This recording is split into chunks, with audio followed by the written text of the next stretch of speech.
Hello, and welcome to the Get Better Therapy channel. My name is Allie Duran, and I'm a licensed marriage and family therapist, and today we are going to be talking about how to set boundaries with others. But first, let's talk a little bit about what boundaries are.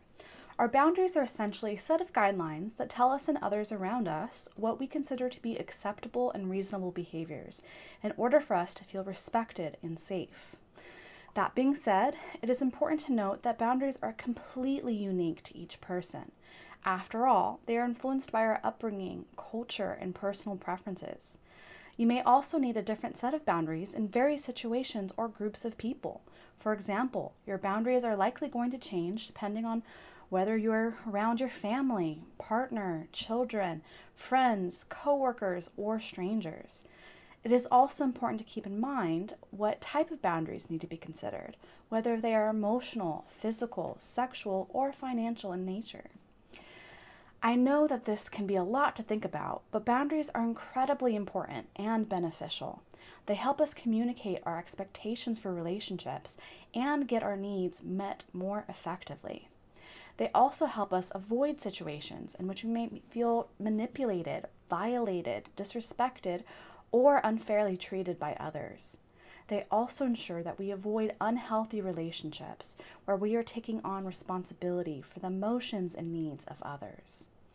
On the other hand, having limited or poor boundaries can lead to more stress, relationship issues, wasted time, and financial burden.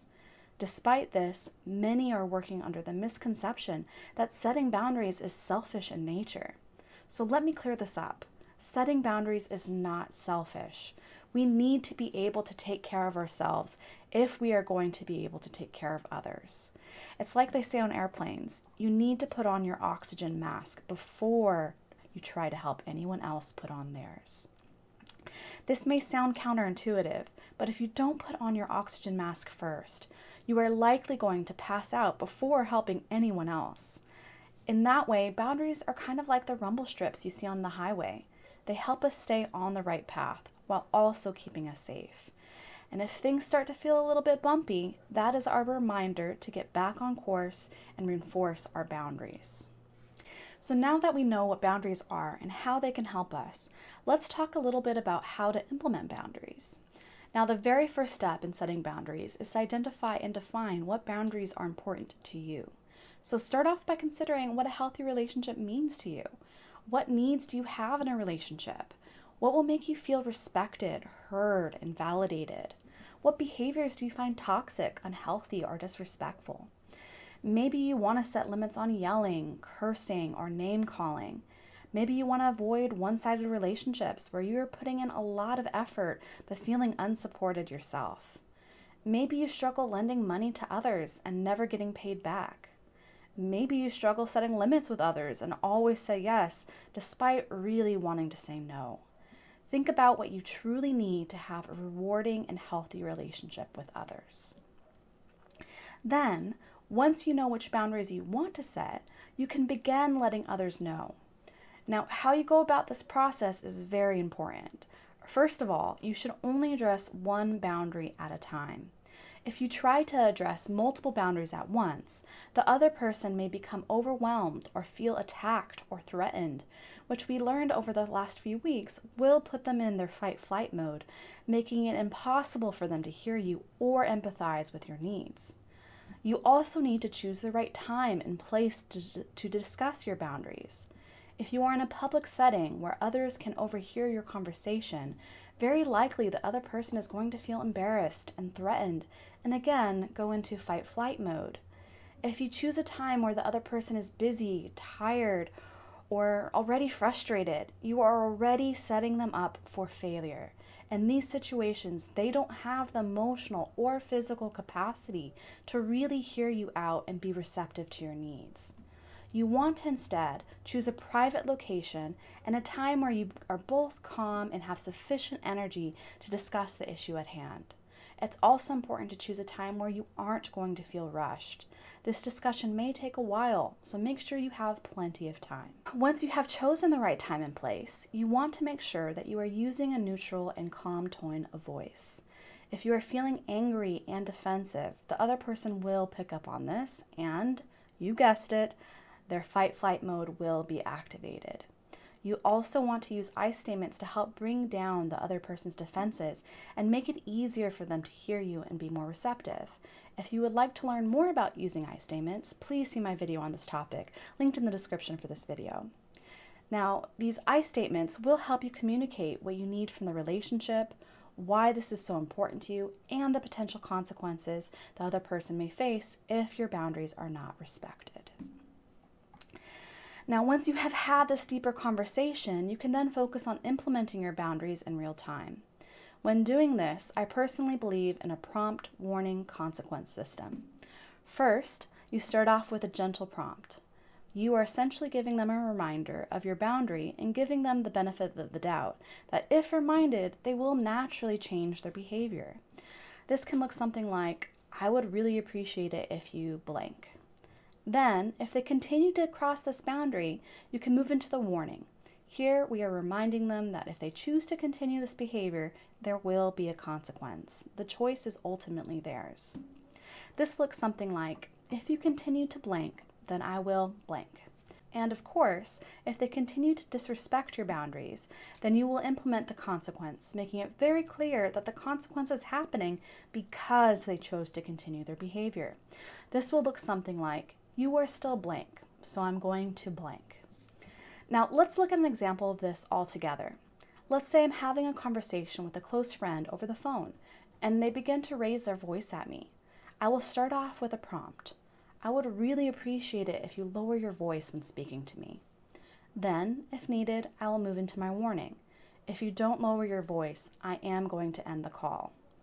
Then, if needed, I'll move into the consequence. You haven't lowered your voice, so I'm ending the call. Now, you don't owe anyone an explanation for your boundaries. However, once you get this simple formula down, if you like, you can start to incorporate this formula into an I statement. Again, please feel free to check out my previous video on this topic for more specific instructions on how to use I statements. Incorporating this formula into an I statement will help bring the other person's defenses down while making them more empathic and receptive to your needs. This may look something like, I really enjoy having the opportunity to catch up with you, but to tell you the truth, I'm feeling really uncomfortable with you raising your voice at me. I would appreciate it if you lowered your voice so that we can continue to enjoy our time with one another. Then, if this boundary continues to be crossed, you can tag on the warning or consequence that we mentioned earlier. Now, when using the system, it is very important that you only mention consequences that you actually are willing to follow through with. If you state a consequence and then don't follow through on it, you are teaching the other person that you are not serious and that they don't actually have to respect your boundaries. This next step of the process is actually implementing the boundaries and consequences as needed. Remember, consistency is key here.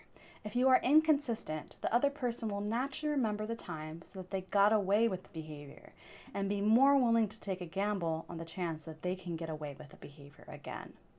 So be prepared to implement your consequence every single time the behavior occurs. This may take quite a few times to really stick, so stay strong and be consistent. You can even create your own personal mantra to help you remember that setting boundaries is not selfish.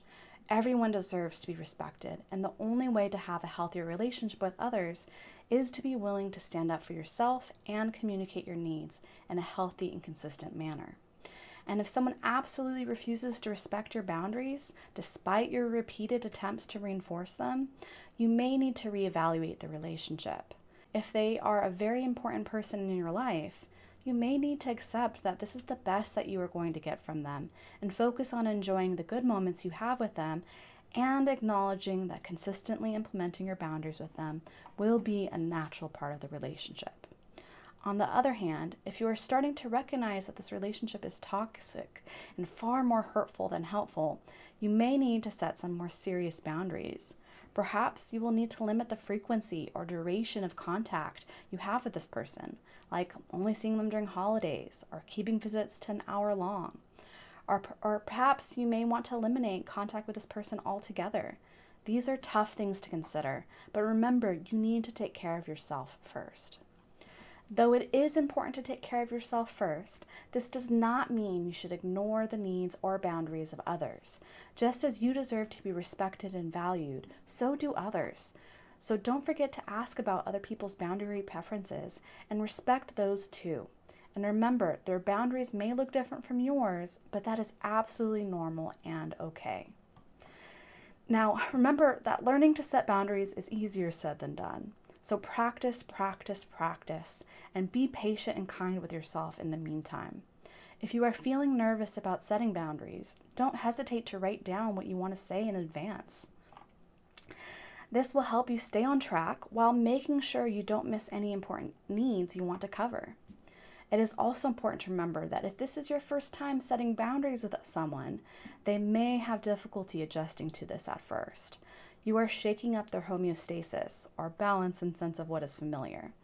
They may rebel and push back at first, and that's totally normal.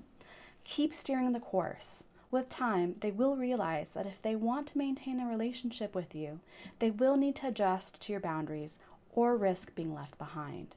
And if they choose to adjust, your relationship will be healthier and stronger for it. So be brave and stay consistent.